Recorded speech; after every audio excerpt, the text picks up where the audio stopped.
Welcome to Dunk Bait, where we talk mostly basketball. This week we'll be talking about the NBA All-Star starter picks. We have an apology for the Utah Jazz. The Jazz, not the Jazz fans. Let's be clear. And we have some, we want to talk about Draymond a little bit. All right, so Seerat, your NBA All-Star starter picks. Let's start with the West. Who you going with? I got Steph and Dame as the guards. Then we're going LeBron, Kawhi, and Jokic as the starters. I have LeBron, Jokic. You see Jokic last night? Was it last night? I got Kawhi having a great year. Curry. I was questioning Curry coming into the year, but he's answered all of those. And why would I question Curry? Exactly. What wrong questions with me? could you possibly have for that? Right. None anymore. And I got Luka instead of Dame though. I feel like Luka's been incredible prior, and he's even more Luka this year. The Mavs aren't good, so I see why you wouldn't put them in. I understand that, but he's just been playing so good, it's hard for me not to reward the man. He's definitely a starter when it comes to what he's doing on the court. To me, in the West. So I went with Dame over Luka. It was really, really close though. I just went with Dame because ever since CJ's been out, the Blazers have been 8-5, and Dame's averages are up. And to me, it just shows why the Portland Trailblazers have never actually missed the playoffs when Dame has been healthy. He's just so consistent, and I think he deserves a starting spot because of that. He's also one of the best clutch performers in the NBA right now, whereas Luka has honestly been the opposite of that.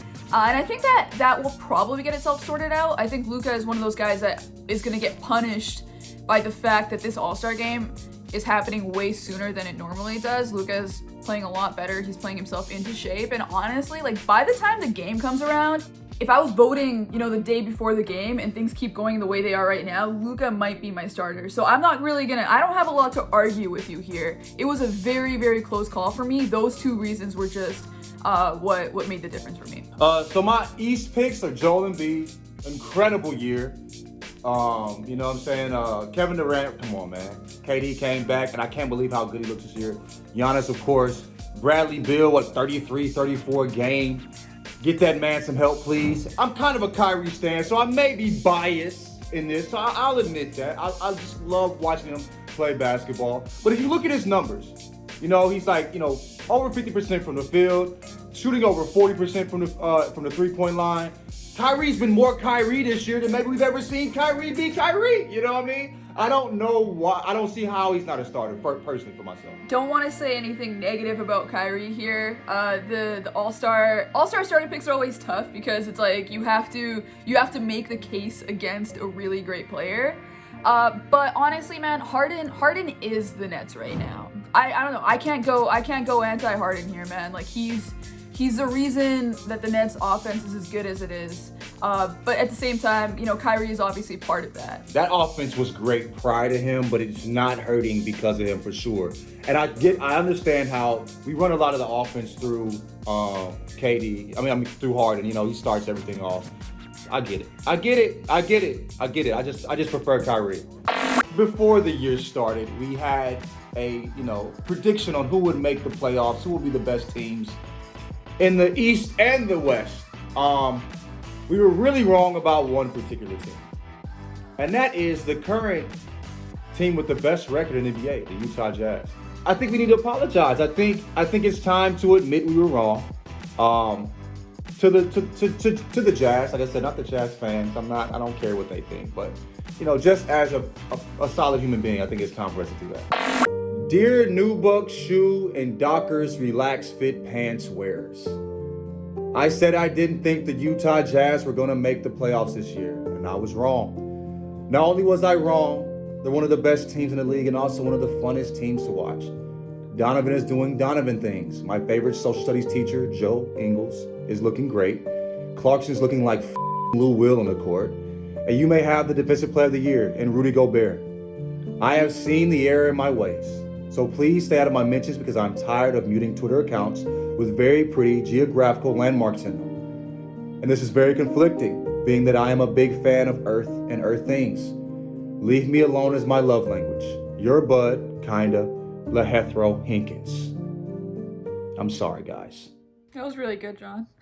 It was genuine. I meant it. Mm-hmm. I want to apologize most of all to Donovan Mitchell, one of my favorite players in the NBA. Not for assuming that he couldn't be better, that assuming that he couldn't shoot 40% from the three-point line, or that Mike Conley couldn't bounce back from an injured year, or that Joe Ingles couldn't improve as a playmaker, or that Rudy Gobert couldn't improve as a finisher and a defender, and become a genuine defensive player of the year candidate that should be able to hold what he's doing in the playoffs. But most of all, that I didn't believe that all of these things could happen at the same time. There's a segment that I have here called Atomic Wonder, which talks about how small things can have big ripple effects.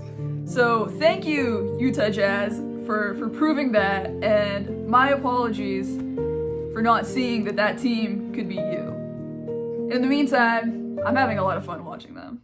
James Harden asked for a trade, but he was castrated for wanting to go to a different team, and yet a team can come out and say, oh, we want to trade a guy, and then that guy is to go sit, and if he doesn't stay professional, then he's a cancer, and he's not good in someone's locker room. It's sick, the double standard that athletes deal with. You know, these teams move these players around, and people get really mad when the players, you know, flex their muscles the same way they do. You know what I mean? And like, I just want to ask people that are talking about, you know, it's not the right way to do things and stuff when the players do the same thing. You know what I mean? What if the right way is the wrong way? And what if it's always been wrong? And in this country, it's weird to see people mad about people that are empowering themselves. I will never understand it. And you know, I agree completely with what Draymond said. And kudos to Draymond for standing 10 toes and saying these things and advocating for players the way he does. You know what I mean? Even when I don't agree with Draymond, I respect Draymond as a human. The way he moves is so respectable. You know what I mean? The accountability that we hold players to, it's time to hold organizations to that same standard, because there are organizations, and he hinted to this at the end, there are organizations that ruin players' careers with their incompetence. Now, I'll take you through some guys that we know of, right?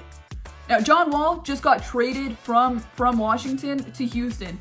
Spent his entire prime there, the healthy years of his career. I know he's playing better. I know he's healthier now, but his prime was pretty much wasted in Washington, a city that he certainly appreciates. But at the same time, the organization didn't do a lot for him, right? Greg Oden drafted onto a team that had a ton of injury issues. Where's Greg Oden now? We see a guy right now that's going to be on the trading block maybe in Aaron Gordon, who's been spending his entire career in Orlando. And he should really be a guy that we look to as like an athletic Draymond Green type. If he was drafted somewhere else, he might actually be that guy. But right now, what we know him as is as a dunker who has never been out of the first round. That might have something to do with Gordon, right? We don't know that. But the point is, these are guys that we know of. These are first round picks. These are the blue chip prospects, right? What about the Draymond Greens that get drafted onto these organizations that we never hear about again? NBA teams, with their incompetence, have the capacity to ruin dreams. And it's time that we looked at the way that they operate with the same eye that we look at when you see a player that's, hanging out in the summer and you're like, why aren't you in the gym? Like, hold teams to that same standard. Anyway, that's the show. I'm LaJethro Jenkins. I'm Seerat Sohi.